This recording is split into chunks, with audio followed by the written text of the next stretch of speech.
Good afternoon, Gladys. Good afternoon, Telesur. So, Danny, as you are in there, you can show us or maybe describe for us how is this, the ambience there, how the people is going to vote, and how are these elections going on and roll out? Because we know these elections are marked by polarization and tensions, and expectations have been building up.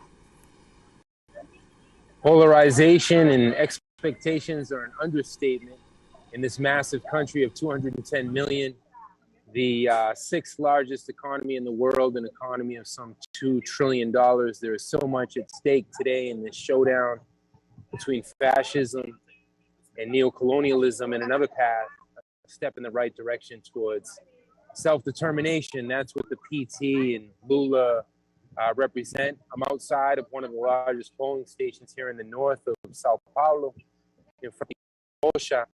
And what from the people is that this is actually a festival of democracy. They've waited 4 long, agonizing years to remove Bolsonaro and fascism from power, and today is their day. So of the 153 million Brazilians who are eligible to vote, I think a high percentage will take advantage of that democratic right today. Though Bolsonaro has questioned the legitimacy of these elections, we can see this as a Trumpian-like tactic, so he can try to wage some type of coup, similar to the coup that was waged in 2016 to remove Dilma Rousseff and the PT from power, but based on an honest, sober analysis of the balance of forces.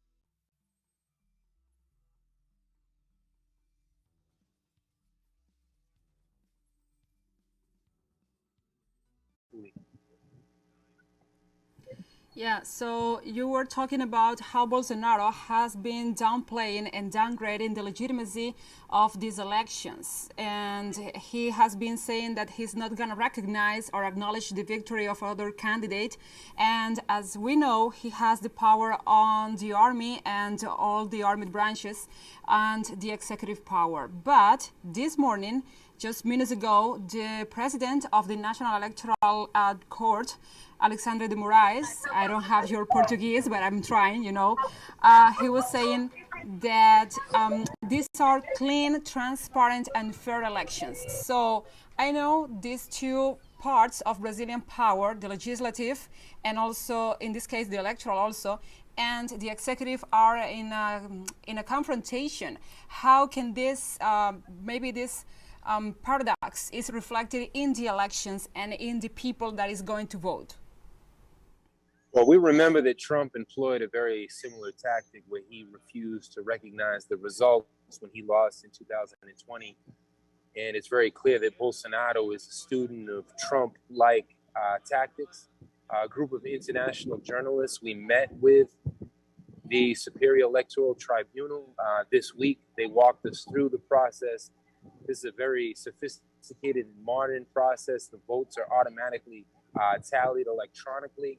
Unlike the United States, where we had to wait 5 full days to know the results, by 11 p.m. Sao Paulo and Rio de Janeiro time, all of Brazil, this behemoth, this economic behemoth of South America, should know the results tonight. The popular sectors of the country are hoping that Lula wins in the first round because they're saying that their hearts and their anxiety cannot take another 28 days in case there's a second round showdown on October 30th.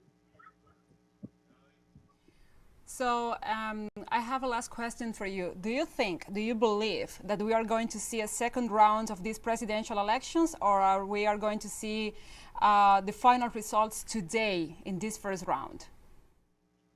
Yeah, that's the $1 million question, Gladys. If I was a betting man, which I'm not, I believe in sober political prognostications, but Lula could win tonight, or it could take a second round because there's 2 other candidates, including Celso Gomes, and these other 2 candidates could absorb 5 to 8% of the vote, which could divide the PT Lula vote.